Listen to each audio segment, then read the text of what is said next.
नमस्कार, मैं हूं आपके साथ मयंक। देखिए, बिहार से इस वक्त की बिहार की सियासत से जुड़ी बड़ी खबर। भोजपुरी सुपरस्टार पवन सिंह की बीजेपी में वापसी हो गई है।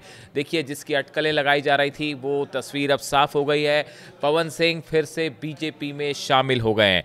देखिए, भोजपुरी सिंगर एक्टर पवन सिंह ने बिहार विधानसभा चुनाव लड़ने की तैयारी भी कर ली है और ये माना जा रहा है कि आरा सीट से वो चुनाव लड़ सकते हैं या फिर इसके अलावा दूसरी जो सीट है जिसका सबसे ज़्यादा चर्चा हो रही है वो है काराकाट सीट। ये दो में से किसी एक सीट से वो चुनाव जो है वो लड़ सकते हैं। देखिए, ये जो पूरा मामला डेवलप हुआ पिछले 24 घंटे में, किस तरह से ये डेवलपमेंट हुआ। सोमवार की रात पार्टी बीजेपी के जो प्रभारी हैं बिहार के विनोद तावड़े और राष्ट्रीय सचिव ऋतुराज सिन्हा, इन्होंने उपेंद्र कुशवाहा से मुलाकात की। उपेंद्र कुशवाहा वही हैं जिन्हें पवन सिंह ने काराकाट सीट पर चुनाव हराया था। लेकिन देखिए, सियासत में तेज़ी से तस्वीरें बदल जाती हैं और बताया जा रहा है कि उपेंद्र कुशवाहा ही ने पवन सिंह की बीजेपी में वापसी की स्क्रिप्ट तय कर दी। आज सुबह जो तस्वीरें सामने आई, उपेंद्र कुशवाहा से पवन सिंह ने मुलाकात की दिल्ली में। विनोद तावड़े भी वहाँ पे मौजूद थे और राष्ट्रीय सचिव जो ऋतुराज सिन्हा थे वो भी वहाँ पे मौजूद रहे इस दौरान। और उसके बाद जो है विनोद तावड़े का बड़ा बयान आया। उन्होंने कहा कि पवन सिंह बीजेपी में थे, बीजेपी में हैं और बीजेपी में ही रहेंगे। इसके बाद ये बात साफ हो चुकी है कि अब पवन सिंह जो है बीजेपी के लिए प्रचार करेंगे और ऐसा माना जा रहा है कि 6 से 7 सीटें ऐसी हैं जिसमें पवन सिंह बड़ा असर डाल सकते हैं और बीजेपी के लिए, एनडीए के लिए पवन सिंह एक बड़ी भूमिका निभा सकते हैं, ना सिर्फ चुनाव प्रचार में बल्कि ओवरऑल जो चुनाव परिणाम आएंगे। काराकाट सीट से चुनाव लड़ सकते हैं या फिर आरा से भी चुनाव लड़ सकते हैं। आरा से उन्होंने शायद इच्छा भी जताई है चुनाव लड़ने की, इस तरह की खबरें हैं। देखिए, बिहार में इस समय सीटों के बंटवारे को लेकर ज़बरदस्त घमासान छिड़ा हुआ है। ना सिर्फ एनडीए में बल्कि विपक्षी दलों में भी कांग्रेस और आरजेडी भी आमने सामने हैं और ज़्यादा से ज़्यादा सीट लेने की कोशिश हो रही है। इस बीच में पवन सिंह की फिर से सियासत में एंट्री होना, बीजेपी में वापसी होना, ये एनडीए के लिए एक बहुत बड़ा पॉजिटिव पॉइंट शामिल हो सकता है। देखिए, बीजेपी काफ़ी समय से कोशिश कर रही थी कि पवन सिंह की वजह से जो एक डैमेज हुआ पार्टी को, वो उसको किसी तरह से पूरा किया जाए और फिर से पवन सिंह को पार्टी में वापस लाया जाए।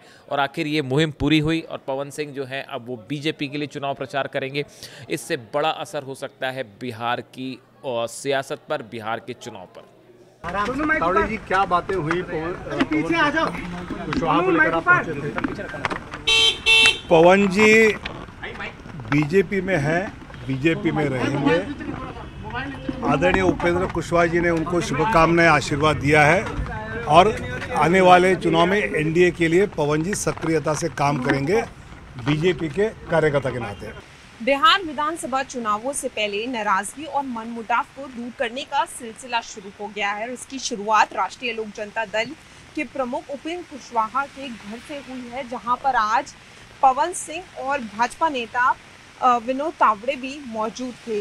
इस मुलाकात में इस चीज़ की पूरी कोशिश की गई कि जो लड़ाई है और जो भी मनमुटाव है उसको दूर किया जाए, क्योंकि लोकसभा चुनावों में जो हार हुई थी वो पवन सिंह की वजह से हुई थी और दोनों के बीच जो आपसी मतभेद थे उसको कैसे ख़त्म किया जाए, क्योंकि एक होकर कैसे काम किया जाए, इसको लेकर ये जो है पूरा सिलसिला हुआ और ये बैठक जो है वो पूरी तरीके से सहमति से पूरी हुई। उसके बाद विनोद तावड़े ने मीडिया से बातचीत में कहा कि पवन सिंह को लेकर जो अटकलें चल रही हैं कि वो कोई और पार्टी ज्वाइन करेंगे, वो भाजपा के साथ शुरू से कार्यकर्ता हैं और भाजपा के साथ ही रहेंगे और उनकी जो भूमिका है वो चुनावों में, आगामी चुनावों में देखने को मिलेगी। और इसके साथ साथ उपेंद्र कुशवाहा और पवन सिंह साथ में काम करते हुए नज़र आएंगे, शाहाबाद और मगध के लिए काम करते हुए उसकी बेहतरी के लिए नज़र आएंगे और आपसी जो मनमुटाव है उसको कैसे दूर किया जाए, इसको लेकर पूरी बातचीत हुई और ये कोशिश की गई कि जो आपसी नाराज़गी है उसको दूर किया जाए। तो बिहार चुनावों से पहले जिस तरीके की अटकलें जो सामने आ रही थी और जो भी विरोधी दल हैं उनको आपस लाने की जो कोशिश है वो लगातार की जा रही है। कैमरामैन प्रकाश के साथ फराह खान, न्यूज़ 18 दिल्ली।